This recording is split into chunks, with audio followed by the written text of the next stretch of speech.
It's September 21st, 2021. I spoke this morning about Northwestern Mutual. They made a claim on their commercial about not just one American dream, 330 million dreams, which in a larger schematic, when you have, or a larger scale, when you have 330 million competing theories, it is so difficult to keep one safe, and you actually, in thermodynamics, destabilize the entire system. So using a communication method and using your own words against you as humans, I have never seen Moulin Rouge. However, I didn't see the North American human version of it. I just know symbolically the truth, beauty, freedom, and love, and the music looks very clothed and very much in pain at 43 in Bayside Station, Bayside, New York, 11361. But the next commercial is something called a BDO, which is a concept that I've never heard of before. September 24th on Broadway. Get tickets at MoulanRougeMusical.com. Another month? There are procedures. How they will come? Oh, is that what I tell the investors? Tell them we don't have to do this one country at a time. BDO says the approval process is similar throughout Latin America. So parallel tracks. If we have first-hand experience in each country. And BDO can find these people. BDO has these people. People who know BDO. Mike Lutz's prostate cancer story begins in a car show. It's actually really interesting that they say that, because Lewis started his business in the stock brokerage firm with DB, which is the inverse of BDO. And it was Douglas Bremen. So he was already at an inverse when he started his career, and his born identity is 1949. My born identity is 1978. So I'm already in a DB position, which is dangerous when there is a search for BDO talent. They're parallel tracks, and we're born a certain way with a certain need in mind, because we know things without having to earn them from humans or without having to learn them from humans. So it's a completely different mythology. I stopped to speak to one of my favorite NYPD officers. I try not to have favorites, I do, but there are some of you NYPD officers that I just cannot help but appreciate your being scheduled for just certain times of my life frame. So one of my favorite officers was on this morning. I mentioned to the officers as I went past that there was a volcanic, I was holding Nucci's hand. I said there was a volcano, in case you gentlemen didn't hear, I said there was a volcanic eruption off the Canary Islands. I said it's, I don't know if you've heard of it, but it's a big thing. And I just kept walking with Nucci.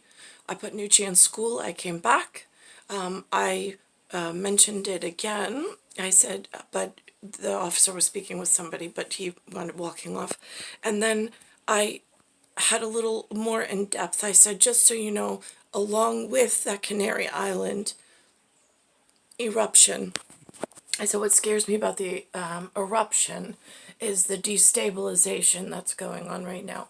I was like, you have to remember, when you sit on a big core reactor, when things go wrong, it tends to heat up the mantle underneath your feet, and then in places where they have venting, it starts to shoot out, like, the pressure of the entire center of what we stand on totally just heating up and becoming dangerous.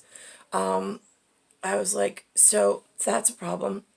But tied into that, I said, I saw this morning one of the commercial whatevers on my television under the guise, I said, of Northwestern Mutual. I said, have you heard of this? I said, they made a claim. They said, I said, I look for clues in the whatever they put on media. So I said, Northwestern Mutual wanted to make me aware this morning that there's not just one American dream, there's 330 million American dreams.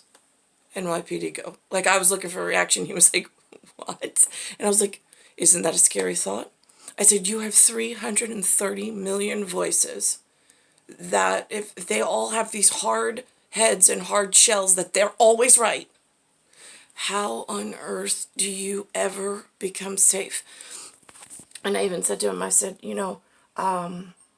I said, I don't want to know without getting in gory detail because I'm not that kind of person, but I know that you would know because I know they send you to sit on dead bodies, but when a body first dies, it doesn't necessarily have a different change in the anatomy, but the forensic guys, when they come, they're like, they kind of know based on the amount of methane gas that leaks out. I was like, well, that's when you're dead. When you're alive, I change it up and I say it's ammonia. Pretty much the same chemical compound, but whatever. The chemical signature. But I say ammonia because right now, I said, I am at times blowing up. Like, I'm not always this bloated. I was like, but I bloat up even alive, just like a dead body bloats up, and nobody seems to know why. Because of the electric charge that's just floating throughout the air. And he says, why do you think that is? And I said, electricity is supposed to have like a flow to it and supposed to follow a pattern. Right now, I was like, there's competing cell phone carriers. There's competing, it feels like everything's in competition with one another. I was like, so there's fighting, like, within the weather pattern, pretty much. I was like, and then we're in the middle of it. I mean, it passes through our bodies. I was like, and I feel like for me, yeah, I know that it's because I don't have as much water in my system. I get that. But I shouldn't be bloating up with noxious gas just because, like ammonia gas, and holding on to electric static weight. It's an unhealthy feature. I was like, and then it becomes painful to walk around. I was like, I can't get out of that cycle. No matter what I want to do, I was like, I can only make people aware of what's going on. But I was like, but it's destabilized electricity that flows through the air. It no longer is flowing just in high tension wires. You have satellite companies. You have radio stations. You have antenna signals. You have cell phone carriers. Everybody's competing and trying to reroute the electric charge and routing system to their corner. And, like, your bodies are really annoyingly, like, stuck in the middle of it all. And, I mean, it's radiological programming. So it's literally like they say, like, they use itemized radio waves to cure cancer. Great, okay. That's after they have used them so horribly in the front end to cause the cancer. And to cause pain throughout the human body walking around. It is the most disgusting known health issue that has been totally pushed aside and not even addressed and just allowed to continue. Just so a couple of countries could have money and a couple of kids' feelings don't get hurt. I really don't give a shit about hurting anyone's feelings. Really, I don't. That's where it's like, there's an Apple technology. Then there's something called an appellate court. Then there's something called an appeal. Then there's something called a pellet cord. That's what you burn inside of a wood-burning stove so you don't have to use electric. Just saying. So now, here's the thing. I got a problem with a couple of kids that don't belong. A couple of kids that learn some appellate court system, like every time they put papers in, money spits out at them. So now they have been trained to listen for someone to hurt their feelings so they can make a big theatrical debut and they can go up to the court guys and say, come on, U.S. Supreme Court, somebody hurt my feelings, I want money. Meanwhile, the rest of us are like, no, we're not taking part in that crazy illegal occupation nonsense because I don't want to look like a cancer patient walking around in pain, no less, waiting for my day in something special because I was willing to wait until you got rid of all of the appellate court children with hurt feelings and nobody gives a shit. Take the toys away, put on your big valise uniform, and let's get moving. Why are you allowing this to go on so long? I don't understand. How many of them did you let congregate? Good Lord.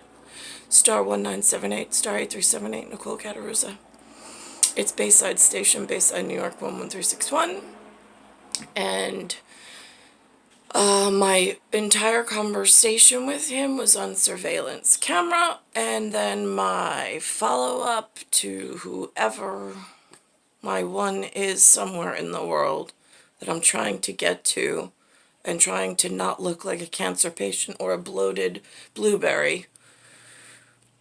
I am what I am, and I can't help that I can't heal, and it looks really gross, and I'm just not giving in to the evil children of everywhere. I'm just not. I'm just documenting their evil ways.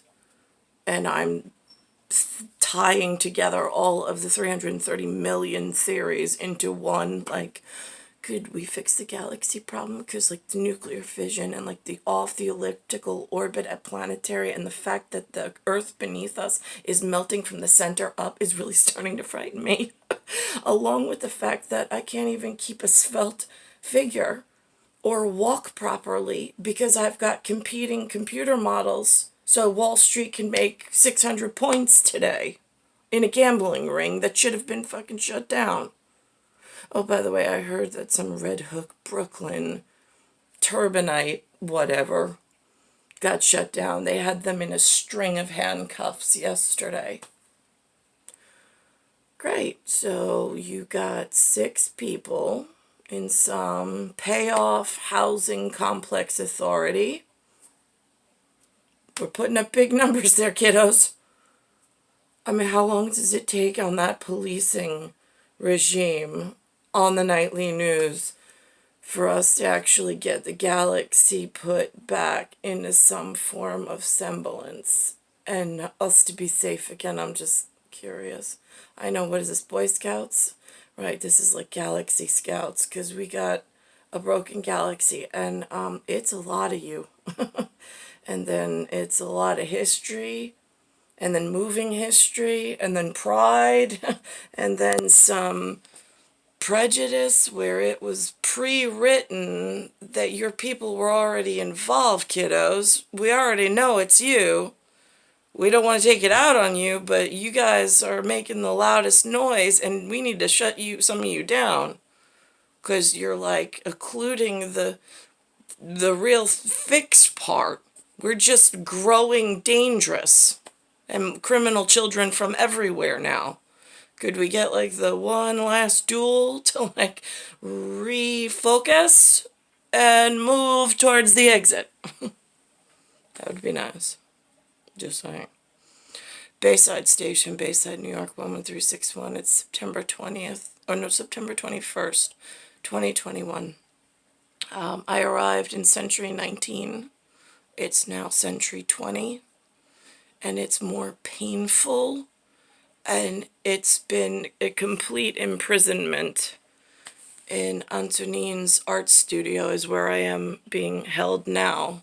And where I was held with him. At least I had him when I was younger.